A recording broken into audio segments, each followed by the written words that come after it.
एक 24 साल की लड़की घर से कॉलेज पढ़ने के लिए जाती है, उसके बाद वो कभी भी अपने घर वापस नहीं लौटती। दोस्तों, जिसकी जवान बेटी घर से गायब हो जाए, उस माता पिता का क्या हाल होगा। माता पिता बहुत ही ज़्यादा परेशान होकर नज़दीकी पुलिस स्टेशन में पहुंच जाते हैं। पुलिस वालों को बेटी की गुमशुदगी की रिपोर्ट दर्ज करा दी जाती है, लेकिन 6 दिन तक कोई खुलासा नहीं हो पाता। 6 दिन के बाद जो वहाँ पर खुलासा होता है, जिसे सुनकर हर कोई व्यक्ति दंग हो जाता है, हर कोई व्यक्ति सोचने के लिए मजबूर हो जाता है कि आखिरकार इस बेटी के साथ में ऐसा क्यों हुआ था। दोस्तों, अगर आप भी पूरा मामला सुनेंगे तो एक बार के लिए आप भी सोचने के लिए मजबूर हो सकते हैं। आइए दोस्तों, जानते हैं पूरा मामला क्या था।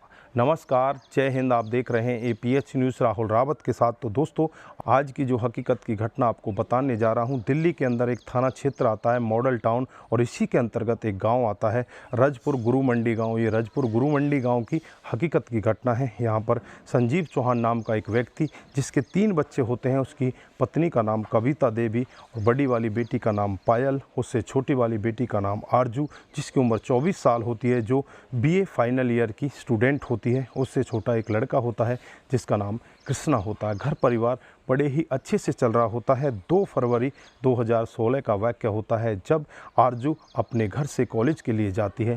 शाम को 4 बज जाते हैं, 4 बजे तक भी वापस नहीं आती। माता पिता बहुत ज़्यादा परेशान हो जाते हैं। उसके बाद जो पिता होता है, उसकी 2 सहेलियों को फ़ोन करता है। सहेली भी यही कहती हैं कि आज तो हम कॉलेज गए ही नहीं। अब पिता के लिए बहुत सवाल उसके दिमाग में घूमने लगते हैं कि बेटी गई तो गई कहाँ। इधर उधर के लोगों से भी पड़ताल की जाती है, लेकिन कहीं से भी बेटी का कोई खुलासा नहीं हो पाता। ऐसे ही ढूंढते खकोड़ते हुए लगभग रात को 11 बजे का समय आ जाता है। रात को 11 जब बज जाते हैं, माता पिता बहुत ज़्यादा परेशान हो जाते हैं। परेशान होकर नज़दीकी मॉडल टाउन थाना क्षेत्र में पहुंच जाते हैं और वहां जाकर बेटी की गुमशुदगी की रिपोर्ट दर्ज करा देते हैं। पुलिस वाले मामला तो दर्ज कर लेते हैं, लेकिन उस पर इस तरह की कार्रवाई नहीं करते जिस तरह उन्हें करना चाहिए। ऐसे ही धीरे धीरे करके 2-3 दिन आराम से बीत जाते हैं। 6 फरवरी का समय आ जाता है। पिता बहुत ज़्यादा परेशान हो जाता है, पर पुलिस वालों से जाकर कहता है, अगर मेरी बेटी का पता नहीं लगाया गया तो मैं थाने के आगे ही बैठ जाऊंगा और यहीं पर धरना देने लगूंगा। उसके बाद पुलिस एक्शन मोड में आती है, और एक्शन मोड में आने के बाद 6 फरवरी को उस लड़की के कॉलेज में जाया जाता है। वहां जाकर देखा जाता है, आसपास के लोगों से बातचीत की जाती है, और फिर वहां के जो CCTV कैमरे होते हैं उनको खंगाला जाता है। उसमें साफ दिखाई देता है कि लड़की कॉलेज के अंदर आई है, लेकिन 1 घंटे के बाद ही लड़की वापस चली जाती है और सामने एक सफ़ेद गाड़ी होती है, उस सफ़ेद गाड़ी में बैठकर चली जाती है। उस सफ़ेद गाड़ी का नंबर पुलिस वाले ले लेते हैं, लेकिन उसमें जो व्यक्ति बैठा था उसकी पहचान नहीं हो पाती। फिर नंबर से पता किया जाता है तो वो सफ़ेद गाड़ी किसी राजकुमार के नाम पर है। जो राजकुमार होता है इनका पड़ोसी होता है, उसकी उम्र 60 साल होती है। राजकुमार के भी 3 बच्चे होते हैं, जिसमें बीच वाला एक लड़का होता है जिसका नाम नवीन होता है। उसको 5 फरवरी को शादी हो जाती है। अब पुलिस एकदम से राजकुमार के घर का रुख करती है, और जब राजकुमार से बातचीत की जाती है तो राजकुमार इधर उधर की बातें घुमाने लगता है, लेकिन के सवालों के आगे वो घिरता हुआ दिखाई देता है। उससे पूछा जाता है कि तुम्हारा बेटा नवीन कहाँ है। फिर नवीन के बारे में वो बताता है कि उसकी कल शादी हुई है, वो हनीमून के लिए गोवा गया हुआ है। अब पुलिस नवीन के मोबाइल की CDR रिपोर्ट निकालती है, उसकी लास्ट लोकेशन निकालती है, तो CDR से भी पता चलता है कि लास्ट बार इस नवीन ने भी आरजू से बातचीत की है, और जब ये लड़की वहाँ से गायब हुई थी उसी समय की लोकेशन इस नवीन की भी कॉलेज के आसपास की ही दिखाई दे रही है। अब पुलिस का शक यकीन में बदलने लगता है। अब पुलिस नवीन को पकड़ने की तैयारी करने लगती है। इधर अपने खबरियों को काम पर लगा देती है। एक खबरी आकर पुलिस को खबर देता है कि आज शाम को आज़ादपुर से मॉडल टाउन के लिए नवीन जा रहा है। पुलिस पहले ही वहां पर पहुंच जाती है और आज़ादपुर से नवीन को अपनी गिरफ्त में ले लेती है। गिरफ्त में लेने के बाद जब उससे पूछताछ करती है तो नवीन थोड़ी देर तो इधर उधर की बातें करता है, लेकिन पुलिस का रवैया देखकर थोड़ी देर में टूट जाता है और सारा कुछ वाक़या सच सच बताने लगता है।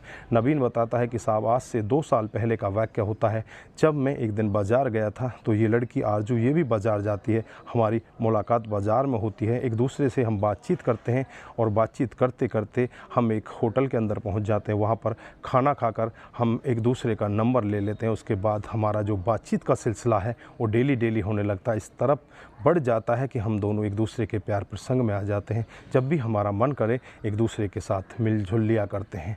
धीरे धीरे ऐसे ही समय बीतता रहता है और कुछ दिन के बाद ही इस सब के बारे बारे में आरजू के माता पिता को भी पता चल जाता है, मेरे घर वालों को भी पता चल जाता है। उसके बाद गांव में ही एक पंचायत का आयोजन किया जाता है। पंचायत में यही फैसला लिया जाता है कि इन दोनों को अलग कर दो, क्योंकि ये अड़ोसी पड़ोसी और भाई बहन का इन दोनों का रिश्ता है, इन दोनों की शादी नहीं की जा सकती। उसके बाद मुझे मेरी बहन के घर भेज दिया जाता है। कुछ दिन के लिए मैं अपनी बहन के घर रहता हूँ, लेकिन कुछ दिन के बाद ही दोबारा मैं आरजू से संपर्क साधता हूँ, उससे बातचीत करता हूँ और बातचीत करके चुपचाप बिना किसी को बताए हुए मिला झोला करता हूँ। ऐसे ही धीरे धीरे समय बीतता रहता है और मेरे घर वाले मेरी शादी तय कर देते हैं। मैं आरजू से कहता हूँ कि अब मैं तुम्हारे साथ नहीं रहना चाहता, मेरी शादी तय कर दी गई है, मेरी शादी 5 फरवरी को है, अब मैं तुमसे अलग होना चाहता हूँ। आरजू मेरे से कहती है कि अगर तुम मेरे से अलग हुए तो मैं अपने आप को भी ख़त्म कर दूँगी और तुम्हें भी शादी योग्य नहीं छोड़ूंगी। मैं तुम्हें किसी और का होते हुए देखना ही नहीं चाहती। इस पर जो नवीन होता है बहुत ही ज़्यादा परेशान हो जाता है। परेशान होकर एक प्लान बनाने लगता है और प्लान के तहत 2 फरवरी 2016 को आरजू के पास फ़ोन करता है। उस समय आरजू कॉलेज में होती है। वो कहता है कि मैं तुमसे मिलना चाहता हूँ। फिर आरजू 1 घंटे लेने के बाद करीब 9:30 बजे अपनी कॉलेज से निकलती है और इसकी सफ़ेद कार में बैठ जाती है। नवीन होता है वो आरजू से कहता है कि मेरी शादी के कार्ड भी छप चुके हैं, अब मैं अपनी शादी करना चाहता हूँ, मैं अपनी बहन को लेने जा रहा हूँ और आज कार्ड भी अपनी बहन के घर देने जा रहा हूँ। अब तुम ये कार्ड भी देख लो और मेरा पीछा छोड़ दो। इस पर जो आरजू होती है वो कह देती है कि मैं तुम्हारा पीछा नहीं छोड़ सकती और जिस दिन तुम्हारी शादी होगी मैं वहाँ पर आ जाऊँगी और बहुत बड़ा हंगामा कर दूँगी।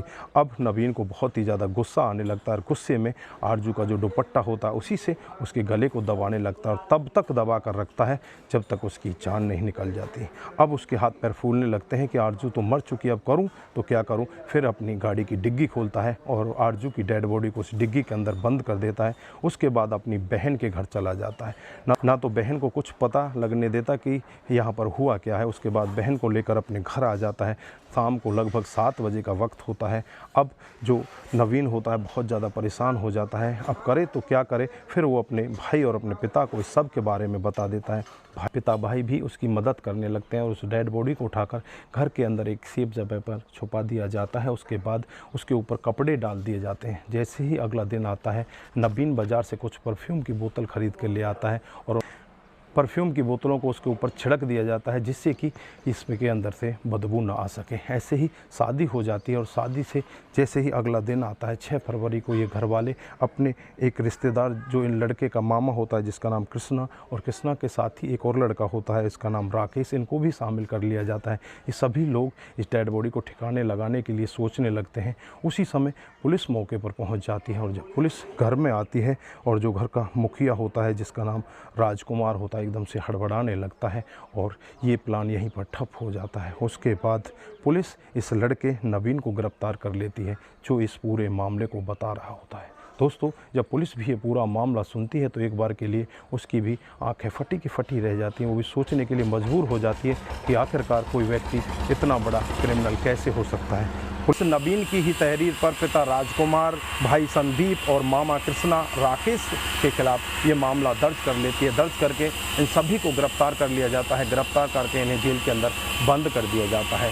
दोस्तों, यहाँ पर सोचने वाला बहुत बड़ा सवाल कि एक बेटी जो घर से पढ़ने के लिए कॉलेज जाती है और कॉलेज जाती तो है लेकिन घर वापस नहीं लौटती। दोस्तों, जवान बेटी अगर किसी माता पिता के घर से कॉलेज जाए और वापस ना लौटे तो उस माता पिता की कैसी हालत होगी। जब माता पिता भी ये पूरा मामला सुनते हैं तो माता पिता की हालत एकदम से ख़राब हो जाती है। उन्हें पता चलता है कि तुम्हारी बेटी 2 फरवरी को ही मर चुकी है, तो उनकी रो रो कर बुरा हाल होता है। तो दोस्तों, इस घटनाक्रम पर आप क्या बोलना चाहते हैं? आपकी जो भी राय है एक बार कमेंट बॉक्स में ज़रूर दीजिएगा। दोस्तों, इस घटनाक्रम को सुनाने का उद्देश्य सिर्फ आपको जागरूक करना है, आपको बताना है कि हमारे समाज में इस तरह की घटनाएं भी हो रही हैं। दोस्तों, आज के लिए बस इतना ही।